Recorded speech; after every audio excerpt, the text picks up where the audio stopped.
Hey guys, what is up and welcome back. I am finally sitting down and filming a kind of Q&A, trip recap, pros and cons, all of the things from our Disney trip. Man, ever since I've gotten home, I've just missed it so much.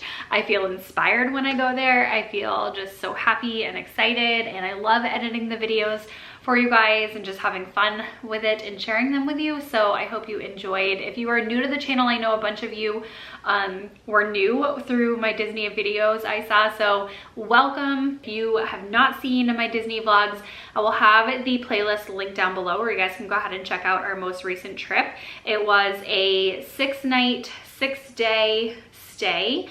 We had 5 park days with park hopper option. I did the dining plan for the first half of our trip, or for the first 4 nights of our trip, because we did a split stay between the Art of Animation and the Polynesian Village Resort. I know so many people want to know breakdown of cost. I am pretty sure the trip cost about $6,500. That includes absolutely everything. Flights for both my daughter and I, food for the entire trip, souvenirs, and like literally every aspect of our trip. I have done trips a couple $1,000s cheaper than that in the past. It completely depends on the size of your family, where you're gonna stay, food, how much you're spending on dining, and airfare. You can do trips for much cheaper than that. Just depends on so many different factors. I knew this trip was going to be probably the most that I've ever spent on a trip, just because I wanted it to be a longer stay. I wanted more days in the parks, and I really wanted to stay at the Polynesian again. Let's first of all start with the Art of Animation. So we stayed at the Art of Animation for 4 nights, and we stayed in the Little Mermaid rooms, which are basically the standard rooms. You've got 2 queen beds, bathroom, that's about it. We didn't even have a refrigerator in our room, which I've spoken to someone else who just recently went and they said the same thing. So I think that, I don't know if that's just a standard thing or if they're kind of getting rid of those, the beverage coolers. I knew this going into it, but I didn't really know how I would feel. I thought I would be fine. The Little Mermaid rooms are so far away from the main building, from the buses, the transportation, and the Skyliner. So it's a long walk.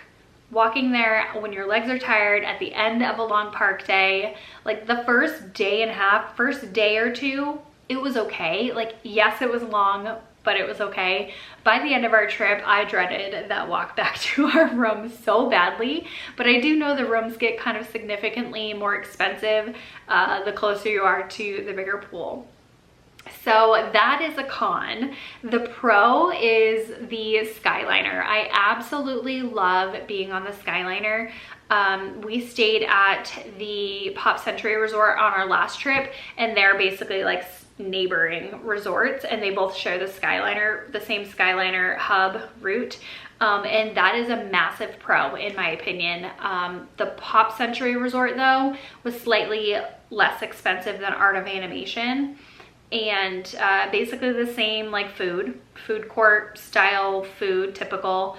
The pools, so near the Little Mermaid rooms there was a pool, which we only utilized 1 time, but that was like steps outside of our door, so that was a really good plus. But if you want to do the splash pad and the bigger pool and food and things, that is further away near the main building, and that one we did as well. The rooms were fine. It is on the value end of resorts, so keep that in mind. The theme was adorable. Larger than life statues of characters that we all know and love, depending on where you stay. So because we stayed at the Little Mermaid room, there's a big treasure chest. There's King Triton. Ariel by the pool and all of that, and big Ursula was right outside our building. So that was really fun. I think the rooms are super adorably themed. Noise wise, we had wonderful neighbors. We didn't hear a peep out of them, so that was great. And I didn't feel like anything was significantly loud, but then again, that all depends on your room location. We were not right next to the pool. We were on the other side of that building, I should say. Overall, I liked the Art of Animation. I don't think we even really ate there besides maybe some chicken fingers or something. I don't know off the top of my head how much I spent on the room. Like I said, I just know the total package price, and there's that. Moving on to the Polynesian. I am biased. I love the Polynesian. I love the vibes, like the tropical Hawaiian Polynesian vibes. That's just my thing. That's where I feel like I'm on vacation. I like warmth, I like tropical, I like the music. They have this amazing kids splash area with slides and all that Sydney is obsessed with.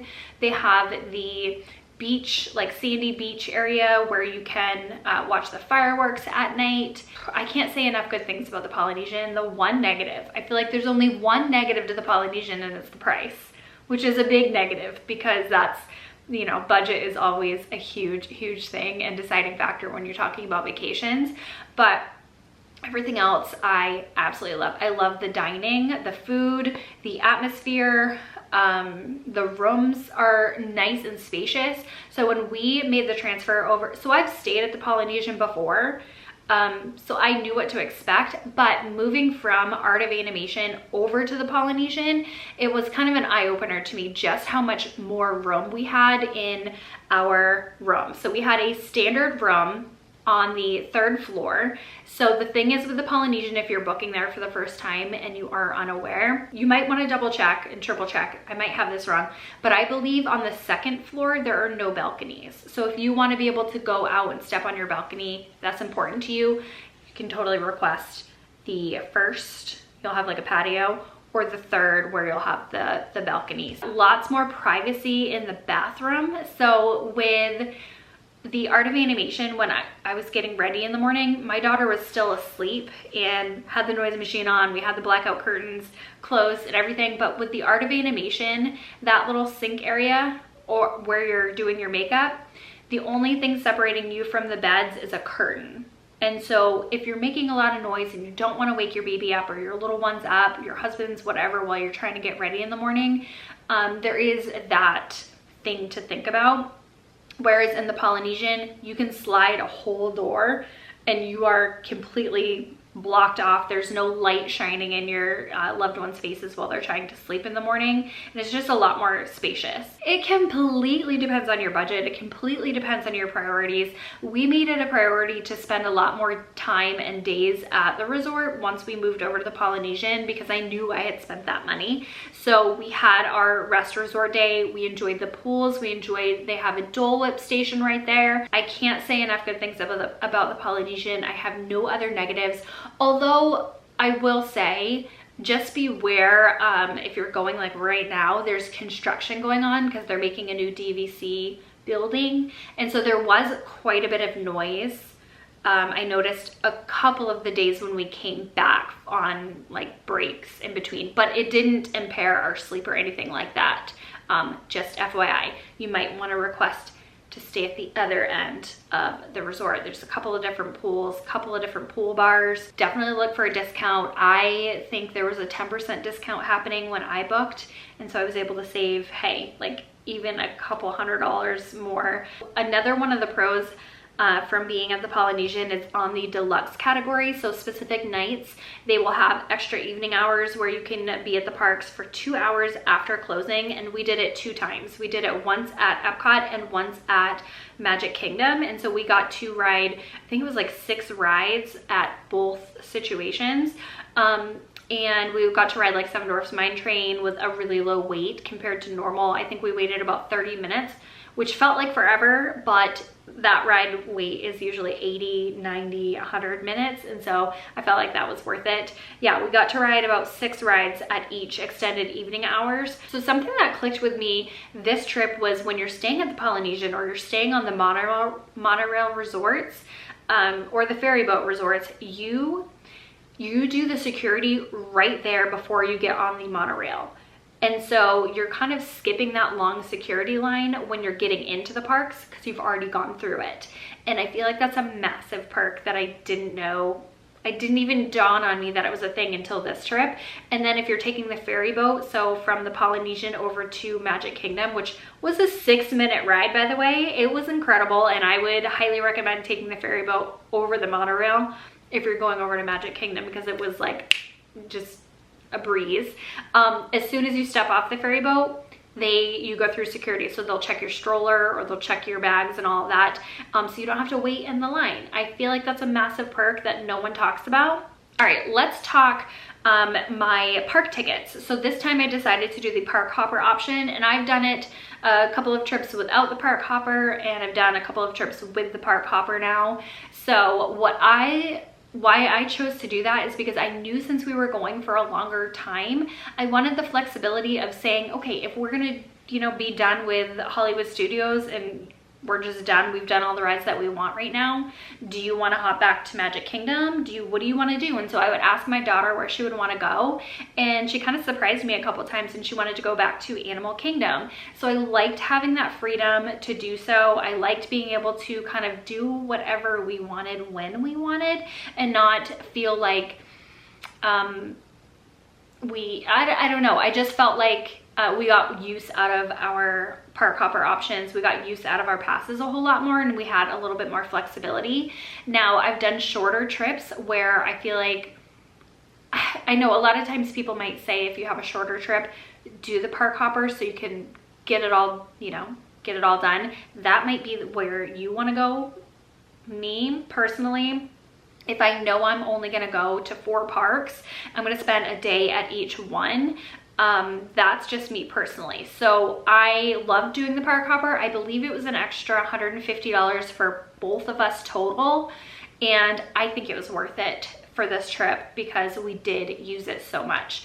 That's just an extra cost. You don't have to do it, but that way you can hop from whatever park to park that you want. Would I do it again? Yeah, it totally depends on the trip. I will definitely not do it sometimes, and I definitely will some other times. I don't know, just depends on budget and how much you think you're going to be wanting to do 2 parks in one day. Let's move on to dining plans. So it has been a very long time since we've done the dining plan. Our very first trip was in 2019, and that was prior to the pandemic. But we also had free dining during that time period. So you can do the quick service dining plan, or you can do the sit down dining plan. I chose to do the sit down dining plan, where you have 1 quick service meal a day. So like 1 fast food grab and go option, 1 table service. So you sit down, and you get 1 snack. So it used to be 2 snacks. Now it's down to 1. And you also each get a refillable resort mug, and you can refill that at any of the resort's soda fountain stations and get like coffee, tea, sodas, waters, whatever they offer at those stations as well. So that is all included. The reason why I got it for this trip was because we had a discount. It was the kids dine and play discount, where kids got 50% off their park tickets and the dining plan. And so when I crunched the numbers and did the math, it ended up being, I think I spent about $100 just total for all of those 4 days worth of eating, and that included a couple of character meals.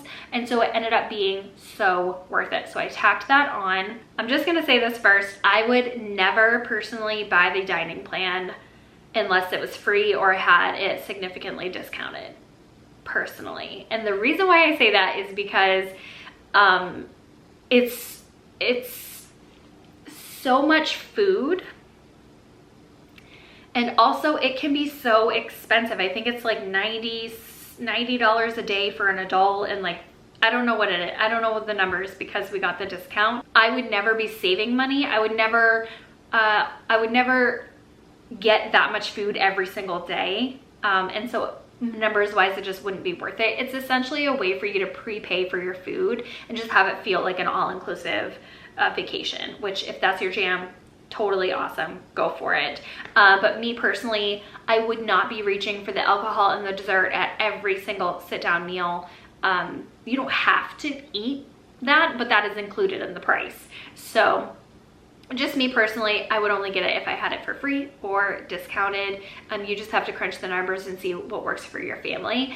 I found it to be so much food, and it was very difficult for me to use up my snack credits by the end. And I didn't think that was going to be me. I always hear of people saying that. And I'm like, oh my gosh, there are so many snacks on my list that I want to try. How are you scrounging to use your snack credits? Well, those sit down meals make me so full, like the at least a half a day. I'm good. The food was absolutely delicious. We didn't have a bad sit down meal at all. We did 2 character meals. We did the Topolino's Terrace breakfast with the characters, and we did the Ohana breakfast with the characters. Those 2 are by far my favorites so far for character meals. We've done a few. The food is delicious. The atmosphere is wonderful. The characters are wonderful. And those were worth it in and of itself, because those meals were about $100 each. But in the dining plan, I only paid $100 for the whole 4 days. So I ended up saving a few $100s on food. And then we had Via Napoli, which was absolutely amazing. I highly recommend going to Via Napoli and trying their pizzas.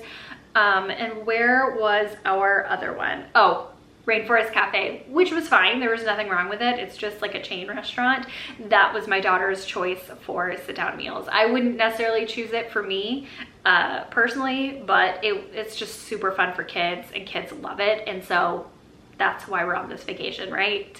So she was super stoked. I think that was her favorite. Well, I don't know if that was her favorite. She might say it was, but she was obsessed with all of the characters, especially Lilo and Stitch. So I think she just loved it all. So one thing I don't think I realized, since we were doing the split stay, I only got the dining plan for the first half of our package, because you have to have a park ticket, a resort in order, like a park ticket and resort in order package in order to get your dining plan. And so I could only use it on our first 4 days, since our last half of the trip was just our resort reservation, because our park tickets kind of can carry over. That's confusing, but that's just how that works, or how I booked it. But I didn't realize that your mug still works for 2 weeks. After you activate it, it still works for 2 weeks, whether your dining plan is expired or not. So you can still continue to use it, and that was a huge bonus. So I'm gonna get into a couple of the questions that I saw on some videos that you guys had put in the comments. So one of the main ones is like, how are you budgeting? How are you saving for this trip? Like I said, it was an expensive trip. So what I did personally, I had been planning for a year, a little over a year maybe, or almost.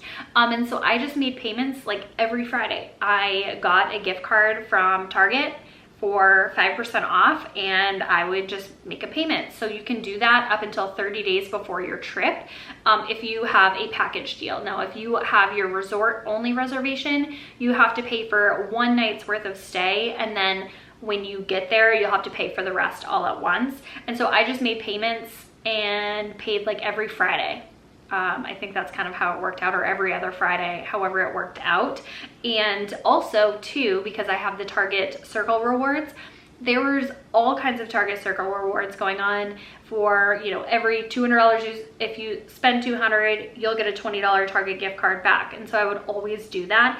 I ended up getting, I think, like $95 worth of Target gift cards worth of rewards just by paying for my Disney trip. So there's that. That's how I budgeted and planned for it. I know someone asked me if I can write these off with taxes. You would have to talk to an actual tax person to make sure you're doing the correct thing. I know you're not allowed to write off entertainment, but anything that I am planning on filming and doing specifically for my job, then yes, you can write off business trips and meals and things like that if you are going there actively to work. Now, like I said, you will have to talk to a tax consultant about that to make sure that you're doing everything appropriately. I know I'm very reluctant to do so because I just didn't know what was right and what was wrong as far as that goes. But yeah, if that's your job, then you can write it off. You can't write off entertainment though, so Would you ever consider going to Disneyland? I would love to go to Disneyland someday. I would absolutely love that, but unfortunately it is significantly further for me to go there. Since we're in Maine, it would be significantly more expensive actually, and there's only the 2 parks. So I would want to make it a trip where I could kind of figure out how to do other things as well. So my daughter is 7. Yes, we took a stroller, and I had debated on it, and I 1,000,000,000% needed it. We used it every single day. The first day and a half, she was rock solid, and then after that, she needed the stroller all the time. And that's because we go hard. We go from rope drop to close. We go from rope drop to extra extended evening hours. And so we're in the parks for like 14, 15 hours a day. We don't do these, you know, just a few hours and then go back to the hotel and then go to bed at a decent time type of trips. So it absolutely depends on how you're going to handle your trips, how hard you're going to go. And I mean, we walked like 7 miles a day or something like that. I don't even know. It was more than that. My little girl could never. Kingdom Strollers, their rental company is amazing. They'll drop it off there for you at your resort, and then they'll pick it up for you at your resort. But it's like $100 these days, and so I just thought I would save the money, and it was free to bring it on the airplane with me. All you do is wheel it down to the front before you get on the airplane, and then they will store it underneath the plane for you for free. Almost forgot to talk about Genie Plus, and this is a necessary subject. Let's talk about Genie Plus. So that is basically the fast pass service, the skip the line service, and so you go into this other line instead of the normal standby line, and you essentially are supposed to wait a lot less time. Now you do have to pay a different amount every day depending on how the crowds are, and I think, gosh, for the 2 of us each day, I mean, I said it in the vlogs, I can't remember exactly what it was, but I absolutely think Genie Plus is worth it if you are wanting to get the most out of your day and get a ton of rides in. If you're going for a more leisurely trip, if you have little ones, then maybe you don't need it if it's not a busy time of year. But with the rides lines being about like 60 minutes long or longer, I don't have the patience for it. My daughter doesn't have the patience for it, and it's just not something, not the way that I want to spend my park days. I spent all of this money on vacation. I'm budgeting that little bit extra so that I can, you know, enjoy our time more. My daughter appreciated it so much because there were 2 days where I didn't buy Genie Plus. I knew we were kind of doing a relaxing day where we weren't going to be in the parks all day. And so we had to wait. We waited in Remy's Ratatouille by choice. We knew it was going to be long, and I would never recommend waiting in a really long line for it. But by choice, we waited, and I think it was about 50 minutes. And then once we were about to get loaded in, the ride broke down. And so that was a bummer, but that was the first time my daughter was like, wait a minute, we've been skipping this line the whole trip. I'm happy we have Genie Plus. So she totally understood it, and I just recommend it. I think if you're gonna do it for the first time and you don't know how it works, I recommend watching a few videos on it so that you can know tips and tricks. That way you get your money's worth. You can change your lightning lane passes times. If you get one that, say I booked one right now at 11 a.m. and it wasn't until 5 p.m. you can refresh and try to change it and modify it to an earlier time. So that way you can book another lightning lane after you've used it, or book another lightning lane after the 2-hour cool down window. There are many videos on Genie Plus. I highly recommend refreshing on it before you go, just so that you feel like it's worth it. Again, there's only 2 people in our party, so I don't know how I would feel if I had a family of 5 and I was spending that much money to skip the lines. I don't know how my priorities, like what my perspective would be if I had a larger family. But for the 2 of us personally, I found it extremely worth it, especially because we did the park hopper, so I was able to use it like a half day at Animal Kingdom and a half day at Hollywood Studios all in one, just by getting the multiple park pass. So just play around with the My Experience Disney app before your trip, so you can check out the wait times and check out the prices of Genie Plus and kind of see how that works. But I personally think it was absolutely worth it. I do not and did not buy any individual lightning lanes. That's just something I don't think is worth it in my opinion. I'm not going to spend $17 per person to ride one ride just to skip the line. Like Mine Train, Seven Dwarfs Mine Train. There's a few different ones throughout the parks that you can pay to just skip that one line. And I would rather either rope drop those rides, meaning go there as soon as you can in the morning, or last thing at night. That's what we did with Flight of Passage. We got in the line like right before park closing, and then we waited, I think it was 30 minutes or 35 minutes for that, instead of paying all that money just to skip the line. I don't know. That's just my opinion. I know many people buy the individual lightning lanes, but I just feel like that's very expensive. This was our 4th trip, so my 4th trip with my daughter. I've gotten asked many times, was this any more magical now that she's older? Was it more worth it, do you think? I have to say, every single trip that we've been on has been the most magical trip ever. It's not more magical now or more worth it now because she's older and can ride more or remember more. To me, I mean, this is a complete opinion. Everyone has their own different opinions, but I don't think it was any more worth it now that she was older, because her first trip was just before she was 3, and that trip was just as magical and amazing as this trip was now that she's 7. I don't think there is an age number that you should say, yes, when there's age there, when they're this age is the perfect age to go to Disney. It all depends on your finances and what you're okay spending on vacation, and B, what you think. If you want to take your children and it's a once in a lifetime trip, absolutely, then maybe you do want to wait until they're older and can appreciate or remember more. But Sydney still remembers things from even our very first trip before she was 3. She'll bring up things. She won't say that's from that trip, but she'll bring up memories, and I know that it is from that trip or it's from that trip. And it's just been magical every single time. And seeing the castle, the atmosphere, I think it's what you make of it. So there were definitely cranky people that we came across who were upset because rides broke down and they had waited and waited. So, you know, tensions are high, you've spent a lot of money, you're hot, you're probably tired, and you're yelling at your family, but I feel like it's what you make of it. I feel like it's, if you go in there with your expectations being go with the flow, then you're gonna have the most amazing magical trip ever. If you have these rigid expectations of what you're going to do, when, where, and I spent $1 million and I'm doing this, or this broke down, or fireworks were canceled because it was raining, or whatever, if that's gonna really throw you off and make you miserable, then I just feel like it's just such a waste of money. It's so hard to say which park would you choose if you're only going one day or you have kids at a certain age. I think it just depends on the child and your family. On our last trip, Hollywood Studios was one of my daughter's absolute favorites, and on this trip her favorite was Animal Kingdom. It's all different and all just depends on your child. EPCOT, I mean, a lot of people say you might want to skip EPCOT for little ones. There was actually quite a lot that Sydney could do last time and this time as well.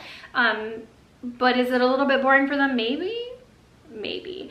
The new Moana exhibit and meeting Moana was one of the highlights of our EPCOT day, and we got to ride the Frozen ride 3 times when we had the extended evening hours because we stayed at the Deluxe Resort, the Polynesian that night. I'm not a Disney expert, but it's like Disney's my silent hobby. I watch Disney videos and vlogs almost daily. I love it. I have so much fun there. And I'm not an expert, like I said, but I do feel like I do know some things. I hope you guys enjoyed this video. Again, ask me any questions that you have down below, and I will be in the comments talking to you, answering as many as possible. And I hope I didn't miss a whole lot in this video. I always have ideas of what I want to say, and then I never write them down, so I don't remember. But anyway, I will talk to you guys in the next one. Bye.